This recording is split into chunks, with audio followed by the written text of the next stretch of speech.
श्री स्वामी समर्थ. श्री स्वामी समर्थ. अक्कलकोटचे श्री स्वामी समर्थ प्रगट दिनाची खरी कथा. अक्कलकोटच्या श्री स्वामी समर्थांचा प्रगट दिन हा त्यांच्या भक्तासाठी मोठी पर्वणी असते. महाराजांवर श्रद्धा असलेले लोक देशभर आणि जगभरही आहेत. श्री स्वामी समर्थांचा 23 मार्च रोजी तिथीनुसार प्रगट दिन आहे. त्यानिमित्तानं स्वामींच्या प्रगट दिनाविषयी पौराणिक माहिती जाणून घेऊया.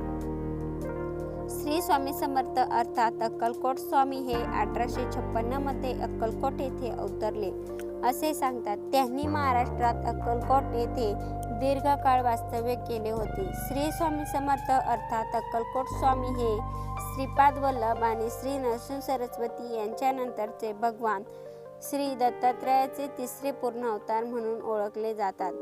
गाणगापूरचे श्री नरसिंह सरस्वती हेच नंतरचे श्री स्वामी समर्थांच्या रूपाने प्रगट झाले.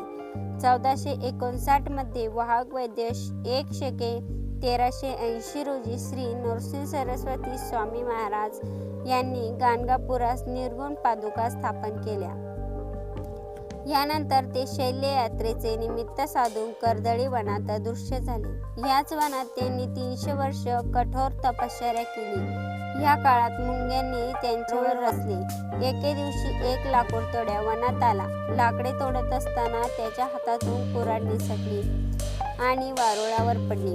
यानंतर वारुळातून रक्ताची धार उडाली आणि दिव्य प्रकाश बाहेर पडला.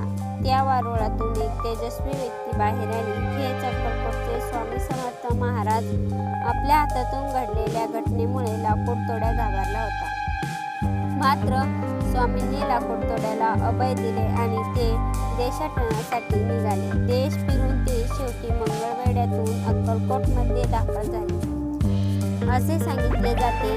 श्री क्षेत्र त्र्यंबकेश्वरचे स्वामींनी शेगावचे श्री गजानन महाराज आणि शिर्डीचे साई महाराज यांना दीक्षा दिली. नंतर स्वामी पंढरपूर, माहोळ असे भ्रमण करीत सोलापूरला आले. त्यानंतर मंगळवेढ्यामध्ये स्वामींनी काही काळ वास्तव्य केले व तिथल्या भक्तांना विविध स्तरावर मार्गदर्शन केले. भेटले त्यांना आपल्या निवेने आगळ्यावेगळ्या पद्धतीने दुःखमुक्त करून कार्यरत केले. सद्गुरू रामानंद पेडकर महाराज यांना सुद्धा दीक्षा दिली. पुढे 1856 मध्ये स्वामी महाराजांनी अक्कलकोटमध्ये प्रवेश केला. तिथल्या त्यांच्या वास्तव्यात अक्कलकोट हे तीर्थक्षेत्र